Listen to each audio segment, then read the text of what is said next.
안녕하십니까. JTV 전원뉴스입니다. 현대중공업이 오는 6월부터 군산 조선소 가동 중단을 밝힌 가운데 정부의 조선업 지원을 놓고 형평성 논란이 일고 있습니다. 정부는 대우 조선해양의 회생을 위해 그동안 3조 2천억 원을 지원한 것으로 알려졌습니다.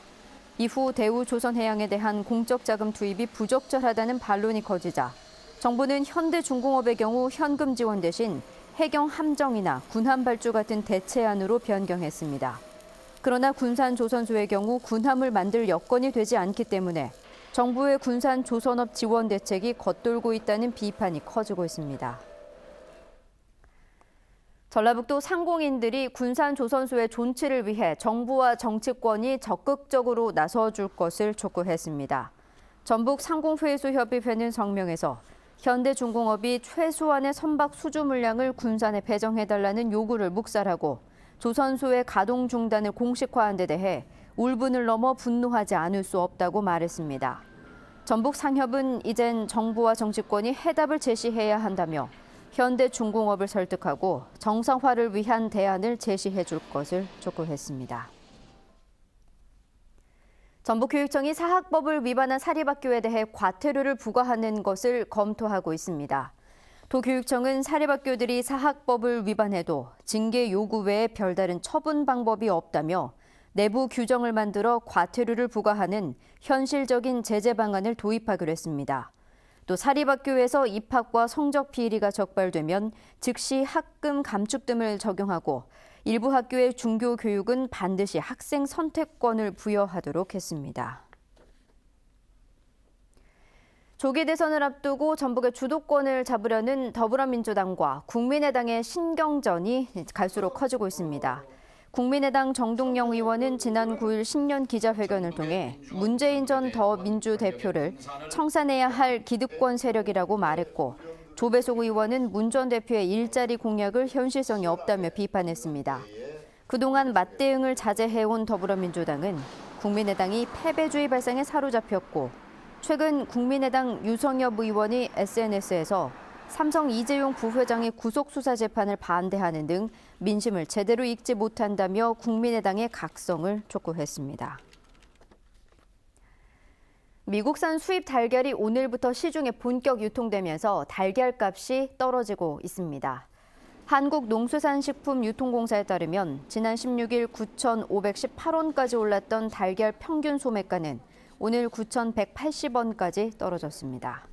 농림축산식품부는 달걀값 상승세가 한풀 꺾였지만 설을 앞두고 다시 오를 수 있기 때문에 공급 안정에 나서겠다고 밝혔습니다.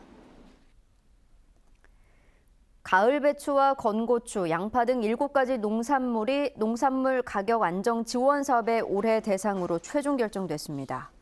농산물 가격 안정 지원 사업은 농산물의 시장 가격이 기준 가격 이하로 떨어지면 그 차액을 보존해주는 사업으로 전라북도가 지난해부터 시작했습니다. 전라북도는 다음 달부터 농가의 신청을 받은 뒤 연말쯤 100억 원 안에서 품목별 지원액과 가구수를 확정할 계획입니다. 대기업형 업종의 부진으로 도내 연간 수출 실적이 20% 이상 줄었습니다. 한국무역협회 전북본부에 따르면 지난해 정밀화학 원료와 자동차, 선박 수출이 크게 줄면서 도내 수출 실적은 전년 대비 20.9% 감소한 63억 달러에 그쳤습니다.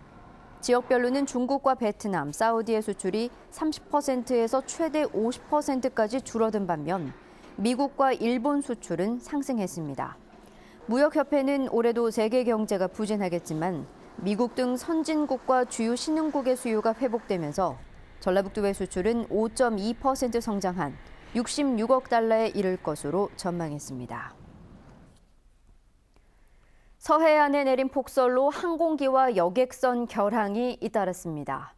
오늘 군산공항에서는 군산과 제주를 오가는 대한항공 여객기가 결항했고 군산과 부안에서는 5개 항로의 여객선 운항이 중단됐습니다. 또한 지리산 정령치 구간의 도로는 눈길 사고를 예방하기 위해 통제됐습니다. 오늘 오후 1시쯤 전주시 우화동 아중저수지에서 30대로 보이는 여성이 숨져 있는 것을 산책 중이던 주민이 발견해 경찰에 신고했습니다. 경찰은 숨진 여성의 옷과 유류품 등을 토대로 정확한 신원과 사망 원인을 조사하고 있습니다. 전주지법 형사 3단독은 경찰관을 폭행한 혐의로 기소된 치과의사 김모 씨에게 징역 6월에 집행유예 1년을 선고하고 보호 관찰과 사회봉사 명령 80시간을 명령했습니다. 김 씨는 지난해 8월 완주군 봉동읍에 있는 한 마트에서 술에 취해 속옷만 입고 돌아다니다가 신고를 받고 출동한 경찰관에게 주먹을 휘둘러 전치 2주의 상해를 입힌 혐의로 기소됐습니다. 수표를 위조해 유흥비로 쓴 40대가 경찰에 붙잡혔습니다. 군산경찰서는 컬러 복사기로 위조 수표를 만들어 사용한 혐의로 41살 유모 씨를 구속했습니다. 유 씨는 지난 13일 200만 원권 자기압 수표 76장, 1억 5,200만 원을 컬러 복사기로 위조한 뒤 6차례에 걸쳐 유흥비로 750만 원가량을 쓴 혐의입니다. 어제부터 전북에는 최고 25cm 안팎의 눈이 내렸지만 오전에 모두 그쳤습니다. 오늘 낮 기온은 지난 영하 4.6도, 전주 영하 0.8도 등 모든 지역이 영하에 머물렀습니다. 익산과 남원, 완주 등 8개 시군에는 한파주의보가 내려져 있습니다. 내일은 대체로 맑겠습니다. 서해안에는 새벽까지 눈이 날리는 곳이 있겠습니다. 아침 최저 기온은 영하 14도에서 영하 6도, 낮 최고 기온은 0도에서 3도가 예상됩니다. 전주기상지청은 수요일인 모레 낮부터 기온이 조금씩 오르겠고 연휴 첫날인 금요일에는 눈이나 비가 올 것으로 내다봤습니다. JTBC 8시 뉴스 예고입니다. 현대중공업의 군산조선소 가동 중단 방침에 지역사회의 반발이 확산되고 있습니다. 도의원의 1인 시위에 이어 지역 상공인들도 집단 행동에 들어가기로 했습니다. 군산조선소 가동 중단이 확정되면서 협력업체와 지역 상권은 붕괴 직전입니다. 설 명절이 며칠 남지 않았지만 명절 분위기는 살아나지 않고 있습니다. 자치단체장이나 지방의원이 구속된 뒤에도 꼬박꼬박 급여를 받고 있습니다.